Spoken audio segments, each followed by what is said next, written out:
Conversa Bem Viver com Lucas Salum.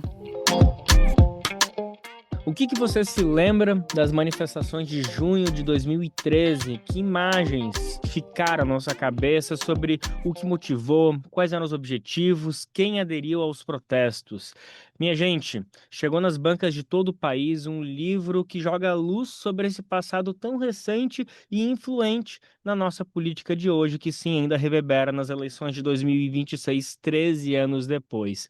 Olha, depois de ter lido mais de 80 mil posts no Facebook, acompanhado capas de 3 jornais por 10 anos, quem conversa Bem Viver hoje é João Feres Júnior, doutor em ciência política, professor titular da UFRJ, que acabou de lançar um livro que debate justamente isso, Nas Ruas e Fora Delas, junho de 2013, revisitado. João, meu amigo, professor, obrigado pela disponibilidade, viu? Eu que agradeço, Lucas. Só posso corrigir uma coisa na sua generosa apresentação? Por É favor. o UERJ, é estadual do Rio de Janeiro, não é o UFRJ. Universidade Estadual do Rio de Janeiro, já anotado aqui. Enfim, participa das universidades públicas brasileiras e isso Da já nos Universidade. enche de alegria, que a gente tem que enfatizar sempre isso. Feita essa correção, João, li o seu livro e fiquei com uma sensação. Mentiram pra gente, hein? Fiquei com a sensação que durante 2013 ali a mídia hegemônica, que a gente gosta de chamar assim no Brasil de fato, de, né, assim, grande mídia, mas normalmente a gente usa esse termo hegemônica. Fiquei com a impressão que mentiram pra gente. Eu acho que foi isso, né, João? Se fosse só em junho de 2013, estava bom. Mas assim, é engraçado, uma vez eu participei de um evento em Friburgo, que tinha uma mulher na plateia, ela falou, não, eu chamo de mídia grande, não grande mídia, porque grande mídia dá uma impressão assim de importância moral, né? Reveste de uma coisa boa.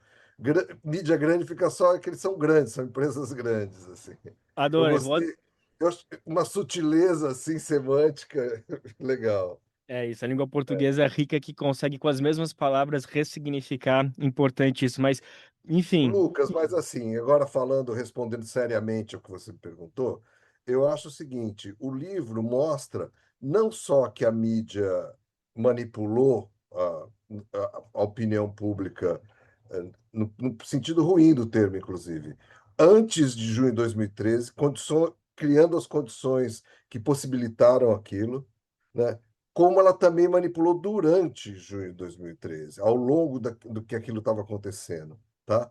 E se não fosse ruim o suficiente isso, eu também mostro que a produção acadêmica sobre junho de 2013 tem problemas enormes em relação à maneira como eles explicam.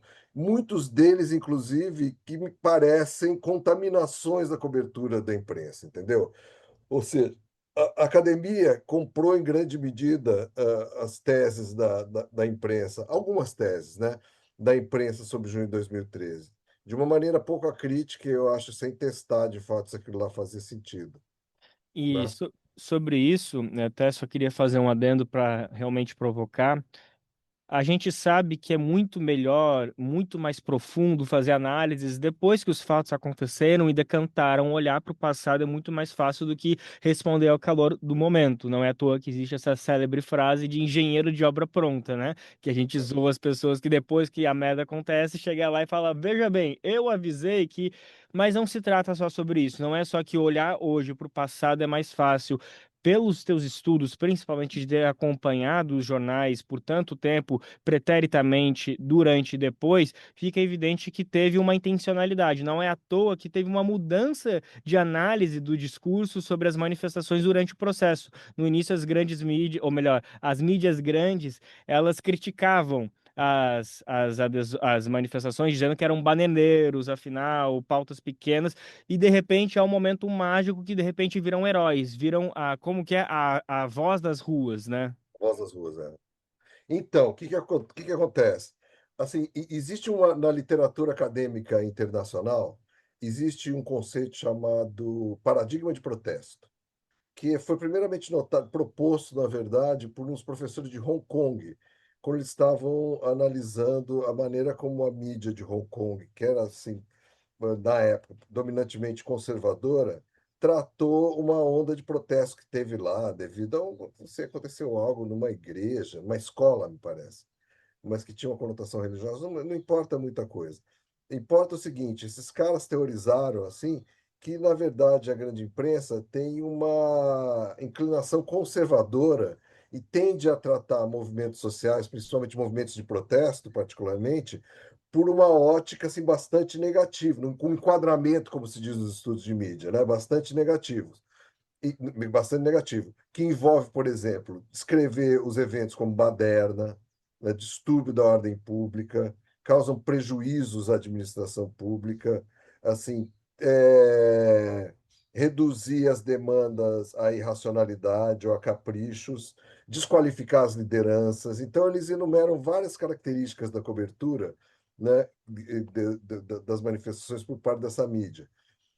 E aí, quando a gente olha, aí tem todo um debate nos estudos de comunicação sobre isso, se isso de fato é verdade. Teve gente que propôs, não, mas é porque a mídia conservadora, quando a mídia é mais progressista, por exemplo, ela tende a tratar de uma maneira um pouco mais benigna. O fato é que a mídia brasileira, quando eclodiu essas manifestações em junho de 2013, tratou exatamente como o paradigma de protesto é descrito. Ou seja, é baderna, incêndio, quebra-quebra, né, mostrando as pessoas feridas e tudo mais, por vários dias isso. Até que chegou um ponto, né, que eles viraram, fizeram uma guinada de 180 graus. Na verdade, eu qualifico isso, não é exatamente uma guinada, não é só uma guinada de 180 graus.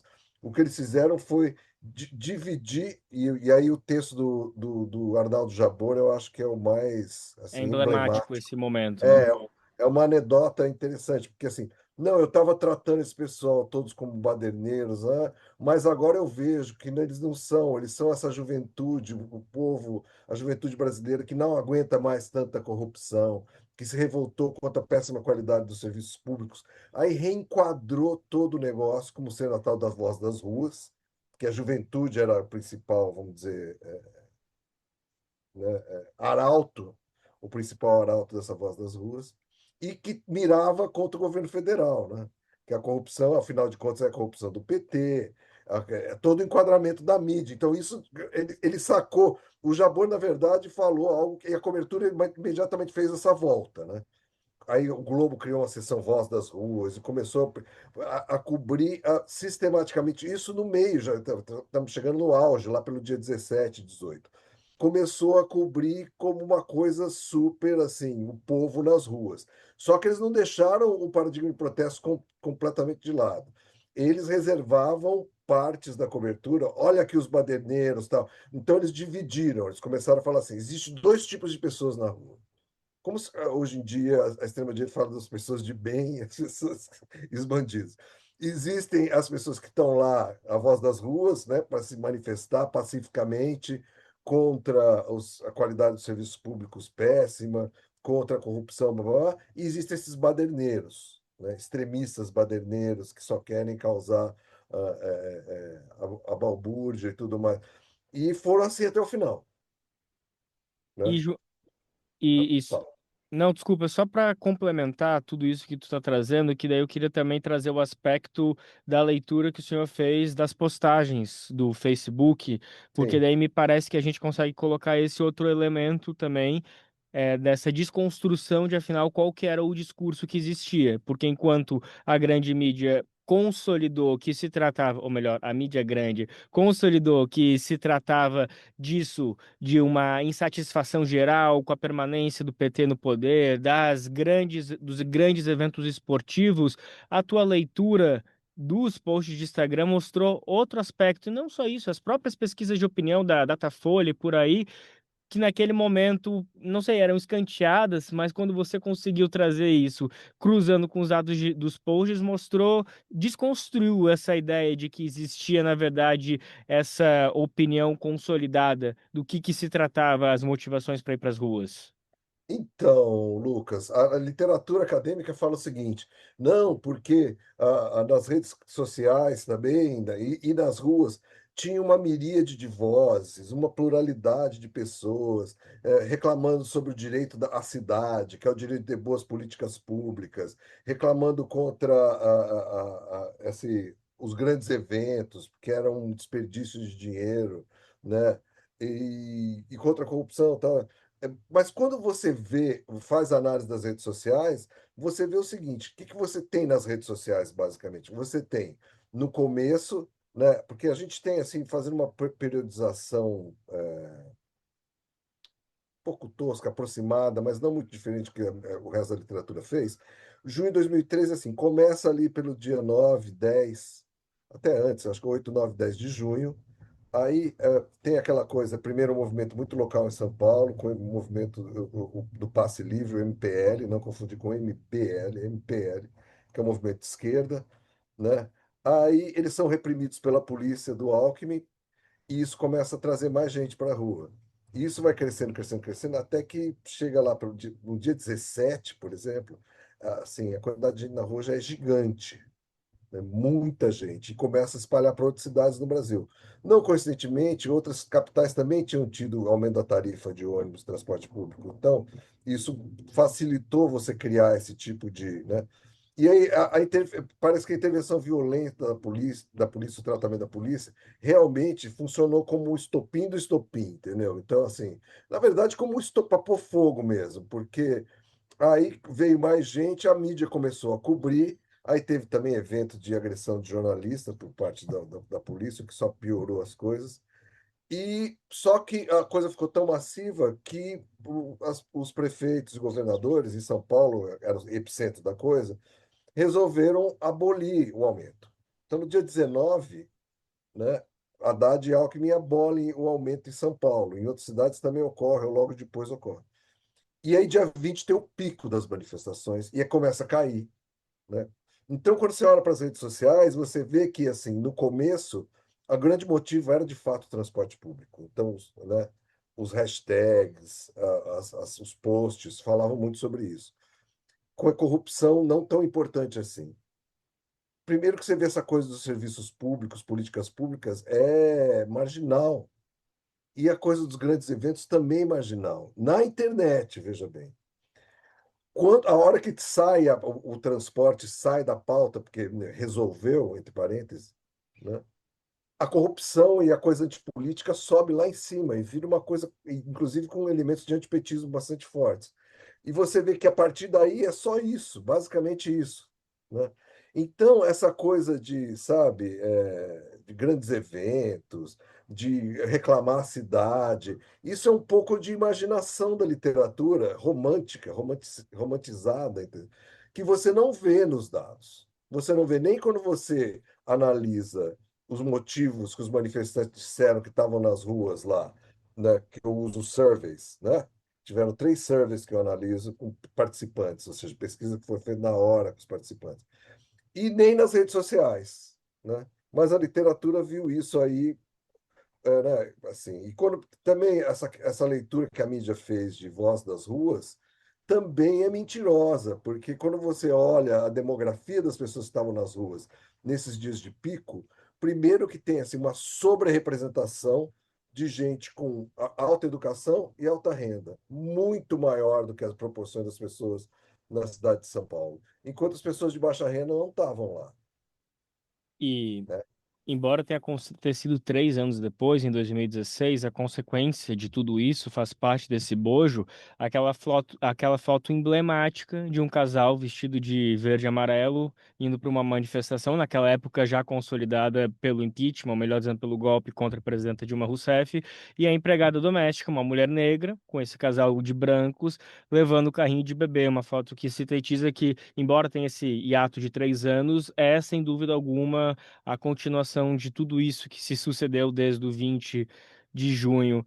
Agora, professor, queria falar já um pouquinho, fazer esse recorte de 10 anos para frente, ou melhor, 13 anos e chegar um pouco hoje, e Tá? falar de que aspecto, que palavra, que adjetivo a gente pode colocar para a comunicação dentro da internet, para a imprensa via internet, via redes sociais. Que esse 2013 ele é muito emblemático, que é o surgimento da mídia ninja, é um surgimento de que, olha, de repente o povo pode se pautar e se comunicar de maneira independente pelas redes sociais. Passados 13 anos, é difícil não dizer dizer que há uma frustração frente a tudo que temos, de um engessamento frente às big techs, por exemplo, que seguem comandando os controles, que o dinheiro segue sendo sim uma regra para dizer quem consegue chegar com mais força, quem consegue patrocinar posts. Então, vivemos um momento de desilusão da suposta democratização dos meios de comunicação que tanto se reivindicava e parecia que a internet poderia ser essa via de escape. Lucas, eu acho o seguinte. Primeiro, quando você olha, eu relativizo muito o papel da internet em junho de 2013, porque quando você pergunta para os participantes como eles ficaram sabendo das manifestações, realmente Facebook, primeiro que só tinha rede social, só tinha o Facebook massivo mesmo, tá? Nem o WhatsApp tinha, né?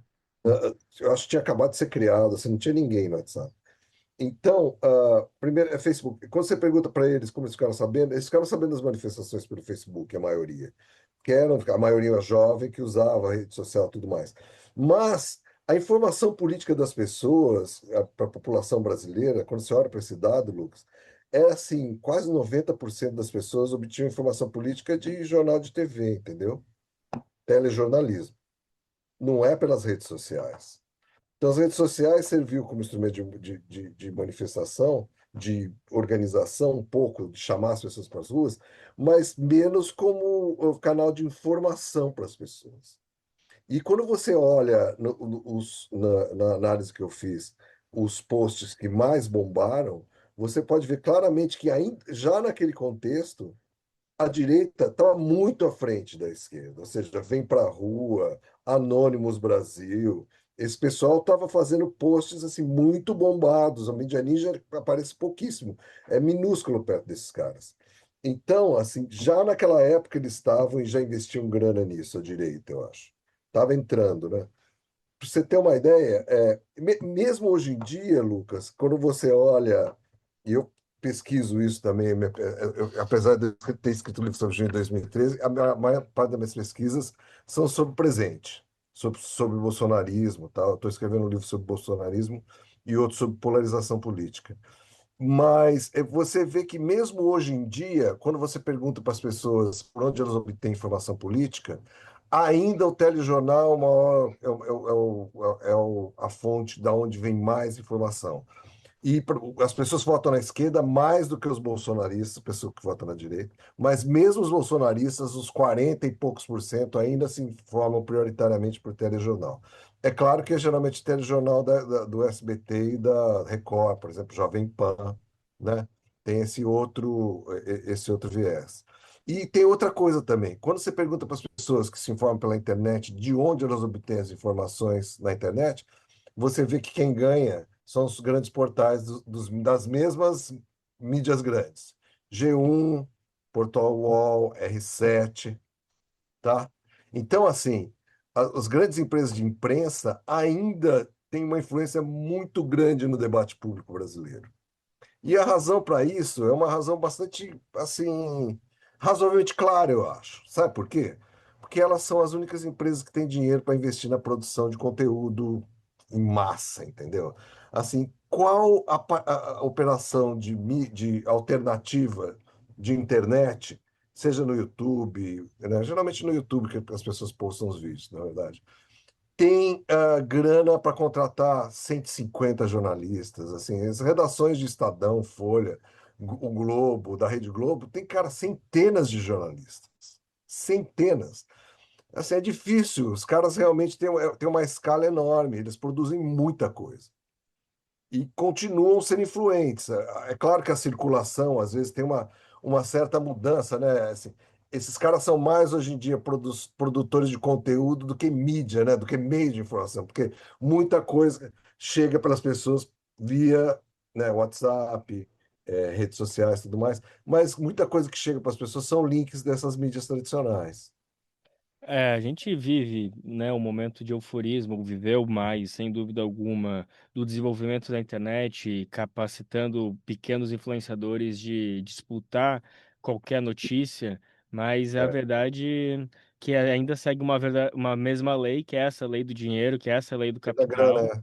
É a lei da grana, então, sem dúvida, nos ludibriamos e é difícil um pouco acordar da falsa sensação de que a gente está de fato disputando alguma coisa. João, e frente a tudo isso, eu acho que a gente chegou, já está se encaminhando para o final, mas chegou realmente nesse ponto que ia ser interessante das lições. Que lições ficaram? Ficou algum aprendizado nesses 13 anos? A gente conseguiu romper de alguma maneira?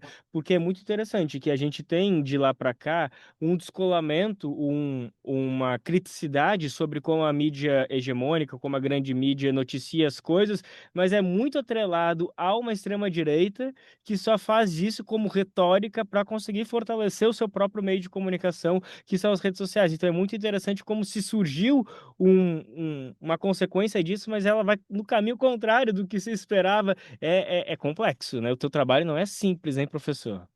Não é, cara. E assim, meus trabalhos sobre bolsonarismo, você vê claramente que o bolsonarismo surgiu, é uma criação em grande medida dessa agenda antipolítica da grande imprensa. Ou seja, a grande imprensa tentou tirar o PT do poder, detonando com uma cobertura da Lava Jato, primeiro mensalão, depois Lava Jato.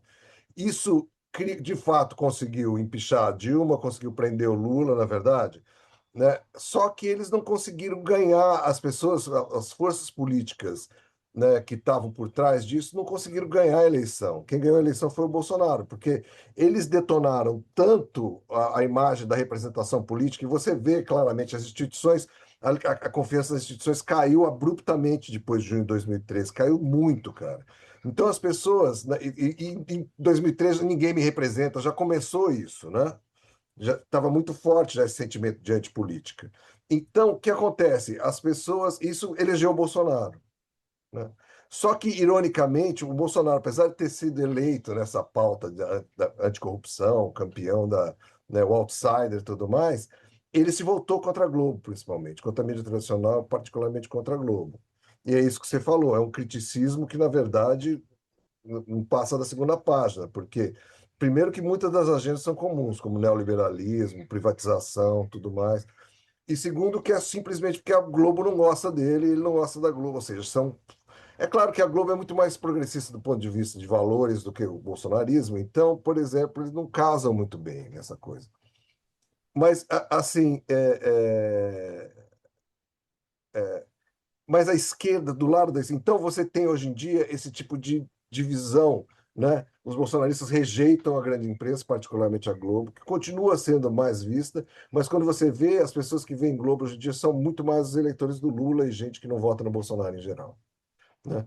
Só que a esquerda, qual que é o problema da esquerda, Lucas? Chegando no problema. A esquerda vem sofrendo na mão da grande imprensa brasileira há muito tempo e não constituiu canais alternativos, né? Por exemplo, 247 poderia estar fazendo ombro a ombro com grandes canais de mídia, mas cadê, entendeu? A viabilização de canais de imprensa, de comunicação. E não é para ser chapa branca, não, mas é para tratar com o mínimo de justiça, com o mínimo de equilíbrio, entendeu? As pautas, o que não acontece na grande imprensa. Nunca ocorreu. Então, desde que o mundo é mundo, o PT apanha nessas eleições, apanha fora de eleição, com uma cobertura super enviesada. Tem um monte de trabalho mostrando isso, meus e de outras pessoas, né? E o PT não conseguiu constituir, não investiu nessa coisa de constituir canais alternativos para se comunicar, canais de massa, né, para se comunicar com o eleitorado. E agora, se não bastasse esse problema enorme da grande imprensa, tem as redes sociais ainda, que deslocaram. Se a grande imprensa está na mão de cinco famílias, né, todas neoliberais, todas da centro-direita, vamos dizer, da centro-direita à direita mesmo, que Estadão, a chamar de centro-direita é bondade demais. Bom, e a Folha de São Paulo, às vezes, também, pelo amor de Deus. Mas, assim, se todos estão. Agora, com as redes sociais que estão na mão do Trump, os caras de extrema direita, cara. Eles não eram originalmente todos, mas, assim, estão nessa agenda agora. Então, a gente está com dois problemas. Tinha um, agora tem dois.